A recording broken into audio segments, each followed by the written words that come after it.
अस्सलाम वालेकुम स्टूडेंट्स। आज जो हमारा लेक्चर स्टार्ट करने जा रहे हैं वो आपके पास है फर्स्ट ईयर का chapter number 3 force and question का। इसका आपके पास आर्टिकल नाम है स्पीड। इस लेक्चर में हम स्पीड और वेलोसिटी के बारे में पढ़ेंगे। फिर हम स्पीड की डिफरेंट टाइप्स और वेलोसिटी की डिफरेंट टाइप्स और फिर हम उसी से रिलेटेड जो कि बड़े इंपॉर्टेंट एमसीक्यूज है इंट्रोडक्शन पॉइंट ऑफ व्यू से, चाहे वो आप ईटा के देखें, चाहे वो मेडिकल कॉलेजेस के लिए हो या फिर आपका इंट्रोडक्शन हो किसके लिए, इंजीनियरिंग यूनिवर्सिटीज के लिए। तो बेसिकली स्टूडेंट्स देखिए, आपका पहला है स्पीड। बेटा आप इस स्पीड से पहले भी 9th क्लास में वाकिफ है, आपने पढ़ा हुआ है कि स्पीड को जब डिफाइन करते हैं तो हम कहते हैं कि distance covered per unit time is called speed. जितना डिस्टेंस आप कवर कर रहे हैं और कितना टाइम आपको लग रहा है उस डिस्टेंस को कवर करने में, तो ये आपका क्या कहलाएगा, स्पीड कहलाएगा। तो अगर आप इसका फॉर्मूला देखें और सिंबल देखें तो सिंबल बेटा आपके पास क्या है, v is equals to, v आपका सिंबल हो गया। अगर हम फॉर्मूला लिखें तो v is equals to s divided by t आ जाएगा।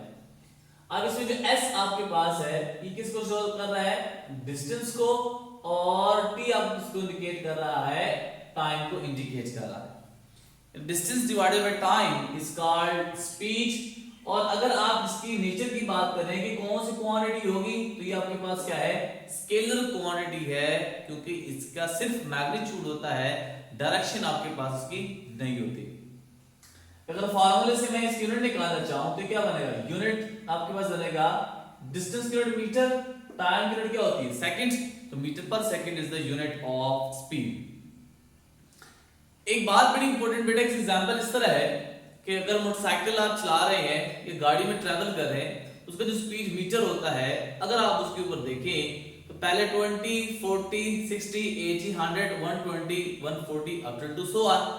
अब स्पीड मीटर आपको सिर्फ और सिर्फ गाड़ी जिस स्पीड के साथ मूव कर रही है उसका मैग्नीट्यूड बताता है, लेकिन वो ये हरगिज नहीं बताता कि उसकी डायरेक्शन किस तरफ है। तो बेसिकली स्पीड मीटर आपका किसी भी व्हीकल का वो क्या बताता है, स्पीड बताता है, डायरेक्शन आपको ये नहीं बताता। अब देखिए हम स्पीड की डिफरेंट टाइप्स पढ़ लेते हैं। एक आपके पास है इंस्टेंटेनियस स्पीड। बेटा अगर आप इस वर्ड के ऊपर गौर करें तो बेटा ये है इंस्टेंट। इंस्टेंट का मतलब क्या होता है, एक लम्हा, किसी भी पॉइंट के ऊपर अगर आप किसी भी टाइम के, किसी भी सेकंड, किसी भी मिनट के ऊपर अगर आप किसी भी ऑब्जेक्ट का या किसी भी बॉडी की लोकेशन फाइंड करेंगे, स्पीड फाइंड आउट करेंगे, तो उस टाइम आपको इंस्टेंटेनियस स्पीड से हेल्प लेनी पड़ती है।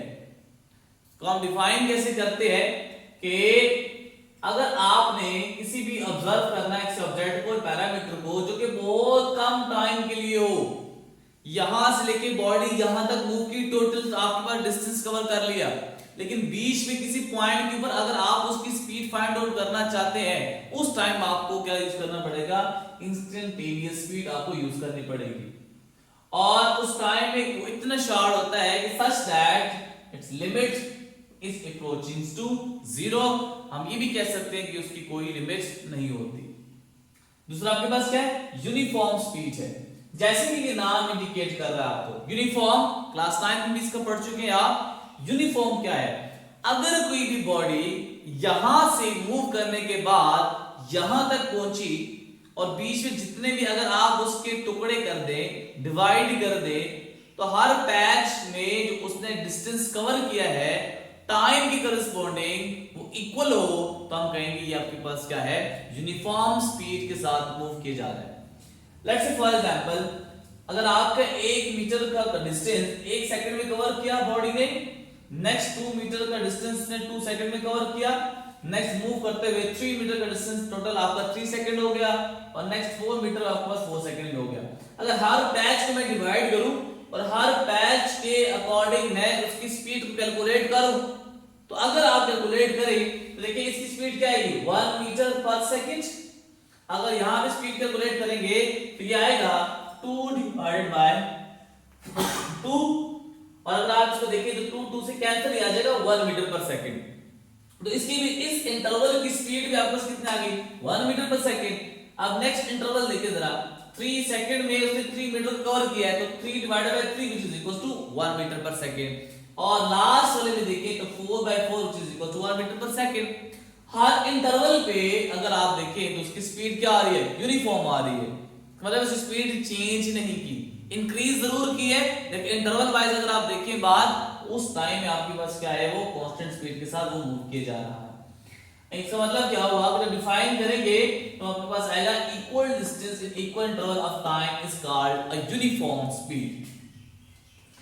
अगर ये केस ना हो कि अगर आपकी बॉडी पहले 1 मीटर पर सेकंड से मूव कर रही थी, फिर वो नेक्स्ट 2 मीटर पर सेकंड से, नेक्स्ट 3 मीटर पर सेकंड से 4 एंड देन सो ऑन, इसका मतलब ये हुआ कि वो अपनी स्पीड को चेंज किए जा रहा है, तो उस टाइम पे हम कहेंगे कि यूनिफॉर्म स्पीड नहीं है, बल्कि उसके लिए हम टर्म यूज करते हैं इसका हमारे पास क्या है वेरिएबल स्पीड। लेट्स से इसी इंटरवल को हमने डिवाइड किया, पहले 1 सेकंड में उसने 1 मीटर का डिस्टेंस कवर किया, नेक्स्ट 2 सेकंड में वो 3 मीटर कर गया, नेक्स्ट 3 सेकंड में 4 एंड देन 4 सेकंड में वो 7 मीटर कर गया। आप इस इंटरवल के अकॉर्डिंग स्पीड फाइंड आउट करें। तो पहले इंटरवल के अकॉर्डिंग अगर आप स्पीड फाइंड करेंगे आएगा 1 मीटर पर सेकंड, नेक्स्ट में देखिए आएगा 2/3 मीटर पर सेकंड, नेक्स्ट देखिए आपके पास आएगा ये आपके पास आएगा 4/3 मीटर पर सेकंड। और अगर आप ये देखें तो ये 1 मीटर पर सेकंड आपके पास पहले इंटरवल के लिए था, अगर आप 3 डिवाइड करेंगे तो ये आएगा 1 पॉइंट समथिंग आएगा, 1 से ग्रेटर आएगा आंसर, ठीक है। इसका मतलब है कि ये आपका स्पीड इंक्रीज हो रहा है, 1 नहीं हो रहा, 1 से क्या हो गया ज्यादा हो गया। इस तरह यहां पे देखिए जरा ये आपके पास आएगा ये भी 1 पॉइंट से ज्यादा ही आता जाएगा। और इसका 7/4 अगर आप देखें, अगर मैं यहाँ पे लेट से आसानी के लिए मैं कर देता हूँ कि 8 आ जाता है, यहाँ पे आपको क्या आएगा 8 आ जाएगा 2 मीटर पर सेकंड। तो 1 1.5 1.4 1.6 इस तरह आपको इंक्रीज करते हैं, आपको किधर पहुंच गया 2 मीटर पर सेकंड से। तो इक्वल इंटरवल में वो आपके पास इक्वल डिस्टेंस कवर नहीं किए जा रहा, तो इसका मतलब क्या हुआ कि इस टाइम वो जिस स्पीड से मूव कर रहा है तो आपके पास क्या कहलाएगी वेरिएबल स्पीड। और डिफाइन कैसे करते हैं हम उसको कि if a body does not travel equal distance in equal interval of time then we can say that body is moving with a variable speed. Next आपके पास है एवरेज स्पीड। एवरेज स्पीड क्या है, एक बॉडी ने move किया, फासला cover कर लिया, ए पॉइंट से बी पॉइंट तक वो मूव कर गया, अब वो एवरेज स्पीड क्या है कि जितना उसने टोटल डिस्टेंस कवर किया है और कितना उसको टोटल टाइम लगा है टारगेट तक पहुंचने के लिए, और दोनों की रेशियो ले ले आप तो क्या बन जाएगा एवरेज स्पीड। डिफाइन के ऐसे ही करते हैं कि average speed is the total distance covered by a body by in a total time. अब हम एक क्वेश्चन करते हैं, एमसीक्यू सॉल्व करते हैं। एक बॉडी है जो कि ए पॉइंट से बी पॉइंट तक मूव किया, 2 सेकंड में उसने 8 मीटर का डिस्टेंस कवर किया। नेक्स्ट बी से लेके सी तक आते हुए उसने 2 सेकंड में 4 मीटर का आपके पास क्या कवर कर लिया, डिस्टेंस कवर कर लिया।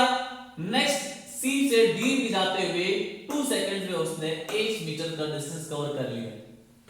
आप ये बताएं कि एवरेज स्पीड क्या होगी। एवरेज स्पीड आपके पास क्या होगी कि आप सारे डिस्टेंस को ऐड अप कर लें और उसको डिवाइड कर लें, सारा टाइम जितना भी है उसको आप ऐड अप करके ये बनेगा average speed is equals to 8 + 4 + 8 divided by 2 + 2 + 2। तो अगर आप देखिए आ जाएगा 20 डिवाइडेड बाय 6 आ जाएगा 3.2 मीटर पर सेकंड। अब बड़ी इंपॉर्टेंट बात और बड़ा आपके पास ये इंपॉर्टेंट एमसीक्यूज अगर आप देखें बड़ा कंसेप्चुअल है। अगर आप देखें कि if a body is moving with a uniform speed then, अगर कोई भी बॉडी यूनिफॉर्म स्पीड से मूव की जा रही है तो उस टाइम पे क्या होगा।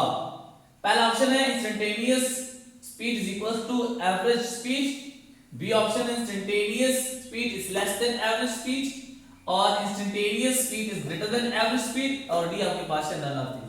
तो याद रखें कि जब भी बॉडी एक यूनिफॉर्म स्पीड के साथ मूव कर रही है तो उस टाइम पे आपका जो इंस्टेंटेनियस स्पीड आपके पास स्पीड होती है वो बराबर होती है किसके, एवरेज स्पीड के। तो आपको जो करेक्ट ऑप्शन आएगा आपके पास क्या आएगा, ऑप्शन ए आएगा। अब देखिए बेटा कि इसी एवरेज स्पीड के लिहाज से आपके तीन केसेस बनते हैं, तीन केसेस मैं कंसीडर कर सकता हूं और तीनों केसेस बड़े इंपॉर्टेंट है पेपर पॉइंट ऑफ व्यू से और इंटर टेस्ट में एमसीक्यूज पॉइंट ऑफ व्यू से। फॉर्मूले क्या है? अगर एवरेज स्पीड में पहला केस ये बनता है कि अगर डिस्टेंस आपको सेम गिवन हो, डिस्टेंस बराबर हो, तो उस टाइम जो फॉर्मूला लगेगा वो बनेगा v average is equal to 2v1 v2 divided by v1 plus v2। यानी एक बॉडी ने डिस्टेंस कवर किया 100 मीटर का, उसकी स्पीड कुछ आपके पास 30 थी। नेक्स्ट बॉडी आपके पास थी 2 के b है, वो भी उसी डिस्टेंस 100 को कवर कर रही है, स्पीड उसकी डिफरेंट भी हो सकती है।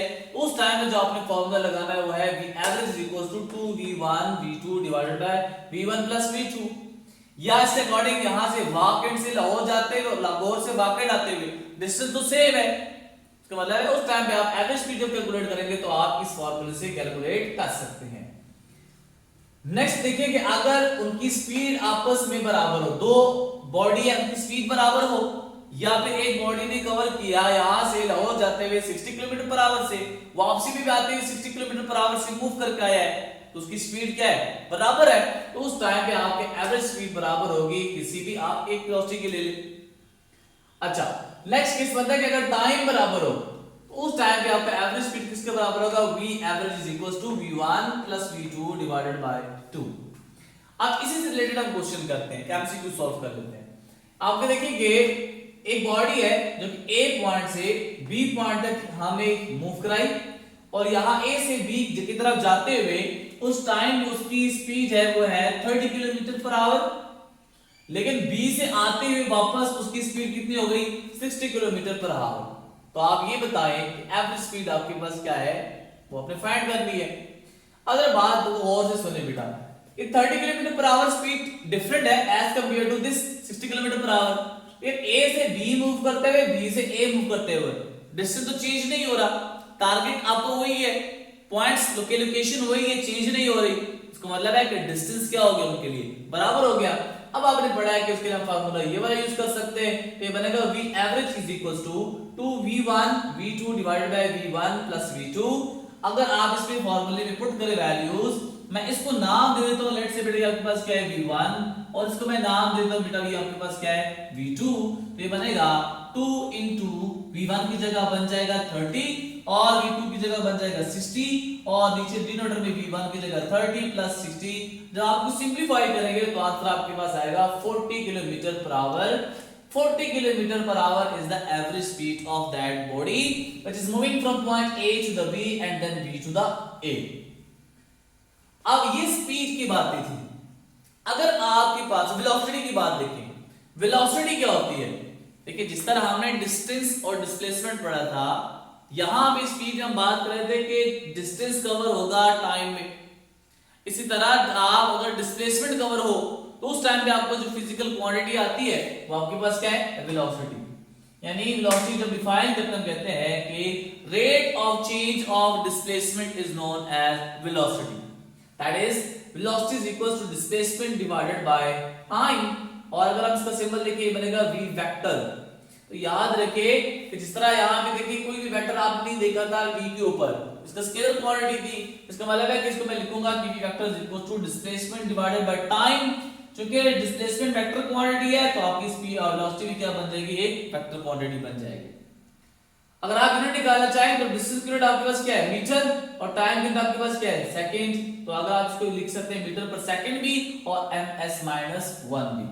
डायमेंशन देखिए जरा, आपके पास ये डिस्टेंस है, उसकी डायमेंशन आपके पास क्या होती है? Capital L। टाइम की डायमेंशन आपके पास क्या है? Capital T। लेकिन चूंकि टाइम डिनोमिनेटर में है, ऊपर जाके डिनोमिनेटर में चला जाएगा विद अ पावर इनवर्स, तो डायमेंशन इसकी बन जाएगी LT इनवर्स। जिस तरह आपने स्पीड की यूनिफॉर्म, इंस्टेंटेनियस, वेरिएबल और एवरेज पढ़ी, सेम वेलोसिटी भी आपके पास इसी तरह के टाइप्स है। पहले आपके पास क्या है? यूनिफॉर्म। फर्क क्या है? वहां में डिस्टेंस का जिक्र किया था, यहां पे हम डिस्प्लेसमेंट का जिक्र करेंगे। अगर कोई भी बॉडी इसका डिस्प्लेसमेंट इक्वल हो और इक्वल डिस्प्लेसमेंट कवर करे इक्वल इंटरवल ऑफ टाइम में, तो हम कहेंगे कि वो आपके पास कौन सी वेलोसिटी से मूव कर रहा है? यूनिफॉर्म वेलोसिटी के साथ मूव किया जा रहा है। लेकिन अगर ये केस ना हो, इक्वल डिस्प्लेसमेंट कवर ना करे इक्वल इंटरवल ऑफ टाइम में, तो उस टाइम पे आपको हम कहेंगे क्या होगा? वेरिएबल वेलोसिटी होगी। इंस्टेंटेनियस फिर वही बात कि किसी भी फासला कवर करते हुए, डिस्प्लेसमेंट कवर करते हुए किसी भी इंस्टेंट के ऊपर, किसी भी टाइम के ऊपर अगर आप उसकी वेलोसिटी को कैलकुलेट करना चाहते हैं, उस टाइम आपको क्या यूज करनी पड़ेगी, इंस्टेंटेनियस वेलोसिटी, और उस time limit delta T approaches to 0 delta T divided by delta T. Average speed देखें, फिर वही आप एवरेज स्पीड की तरह एवरेज वेलोसिटी भी सेम है, ये बनेगा v average is equal to total displacement covered in total time। ये तो कुछ आपके पास बातें थी इसकी मेन टास्क के बारे में। नेक्स्ट है बड़ी इंपॉर्टेंट, रिलेटिव वेलोसिटी, यानी एक बॉडी दूसरे बॉडी की करस्पॉन्डिंग अगर मूव की जा रही है तो उस टाइम हम वेलोसिटी कैलकुलेट करना चाहें तो उसको हम कहेंगे कि ये आपके पास क्या है, रिलेटिव वेलोसिटी है, यानी एक व्हीकल या एक बॉडी के करस्पॉन्डिंग दूसरे बॉडी की वेलोसिटी को फाइंड आउट करना। और उसमें बहुत सारे आप देखेंगे कि 4 केसेस बनते हैं उसमें। लेट्स से पहला केस क्या है कि अगर कोई भी एक बॉडी है जिसकी वेलोसिटी राइट साइड पे जा रही है, मूव की जा रही है, और एक बॉडी है दूसरी जो कि b है, उसकी वेलोसिटी v2 है, दोनों बॉडी की जो डायरेक्शन ऑफ मूवमेंट है वो सेम है, पैरेलल है, उसका मतलब है उस टाइम पे रिलेटिव वेलोसिटी आपके पास क्या होगी, सब्ट्रैक्ट होगी। Relative velocity is equal to v1 minus v2, या फिर आप इसके फॉर्म ले सकते हैं कि v2 माइनस v1, यानी जब दो बॉडीज की डायरेक्शन सेम हो तो उस टाइम में रिलेटिव वेलोसिटी उन दोनों की आपस में सब्ट्रैक्ट होती है। केस नंबर 2, अगर एंटी पैरेलल केस आ जाए तो उस केस में अगर आप देखें कि v1 इज द वेलोसिटी जो कि राइट साइड पे है, v2 is the velocity of the body v जो कि लेफ्ट साइड पे है, एंटी पैरेलल है, डायरेक्शन अपोजिट है, उस टाइम में उन दोनों की रिलेटिव वेलोसिटी आपके पास क्या होगी, ऐड अप होगी। That is relative velocity is equal to v1 minus, क्योंकि v2 की डायरेक्शन v1 के ऑपोजिट है तो आप यहां पे माइनस पुट करेंगे तो माइनस इंटू माइनस क्या हो जाएगा, प्लस, तो ये बन जाएगा v1 plus v2। Case number 3 देखें कि अगर कोई भी बॉडी जो कि डायरेक्शन आपके पास किधर है, राइट साइड पे है, और v2 की डायरेक्शन आपके पास क्या है, डाउनवर्ड साइड पे है, तो अगर आपके पास इनके दरमियान यानी आपस में परपेंडिकुलर मूव कर रहे हैं, इस तरह अगर फॉर एग्जांपल मैं बात करूं कि ये ईस्ट है, ये वेस्ट है, ये नॉर्थ है, ये साउथ है, तो एक बॉडी नॉर्थ की तरफ मूव कर रही है, एक ईस्ट की तरफ मूव कर रही है, तो उस टाइम पे रिलेटिव वेलोसिटी को फाइंड करने का फार्मूला होगा v1 square plus v2 square under root. अब अगर आप देखें ये तो परपेंडिकुलर वाला केस था, लेकिन अगर किसी एंगल के ऊपर मूव किए जा रहे हैं उस टाइम में आपको फाइंड करने का फार्मूला याद रखना है कि v is equals to v1 square plus v2 square plus 2v1 v2 cos of theta का स्क्वायर रूट। अब इसी से रिलेटेड एक एमसीक्यू सॉल्व करते हैं। एमसीक्यू क्या है कि एक ट्रेन है जिसकी पहले वेलोसिटी आपके पास 6 मीटर पर सेकंड है, दूसरा ट्रेन आपके पास है उसकी वेलोसिटी आपके पास क्या है 4 मीटर पर सेकंड, और दोनों ही 100 मीटर का फासला कवर किए जा रहे हैं, तो आपने ये बताना है कि वो कितने टाइम वो 100 मीटर को कवर करने में लगाएगा। अब फार्मूला क्या है, v is equal to s by t, p find करना है तो बनेगा t is equal to s divided by v relative, क्योंकि दो बॉडीज है, रिलेटिव वेलोसिटी कंसीडर करेंगे हम। अगर आप देखें दोनों की डायरेक्शन क्या है, सेम है, तो अगर आप देखें डायरेक्शन सेम हो तो वेलोसिटी क्या होती है, सब्ट्रैक्ट होती है, ये बनेगा t is equal to s divided by v1 minus v2। आप s की वैल्यू 100 पुट करें, v1 की वैल्यू 6 पुट करें, और v2 की वैल्यू आपके पास कितनी है 4, तो ये बनेगा 100 divided by 2 which is equals to 50 seconds. तो ये कुछ बातें थी आपके पास स्पीड, वेलोसिटी और उसका रिलेटिव वेलोसिटी, और फिर हमने उससे बड़े इंपॉर्टेंट एमसीक्यू सॉल्व किए जो कि कांसेप्चुअल हमने देखे। नेक्स्ट लेक्चर में हम हाजिर होंगे कि हम नेक्स्ट पढ़ेंगे एक्सेलरेशन, या फिर हम उसके साथ कंसीडर किए जाएंगे ग्राफिकल एनालिसिस, जो कि आपका क्या होगा, वीटी ग्राफ होंगे। उम्मीद है आपको ये लेक्चर समझ आया होगा। नेक्स्ट लेक्चर में फिर हाजिर होंगे, तब तक के लिए अल्लाह हाफिज।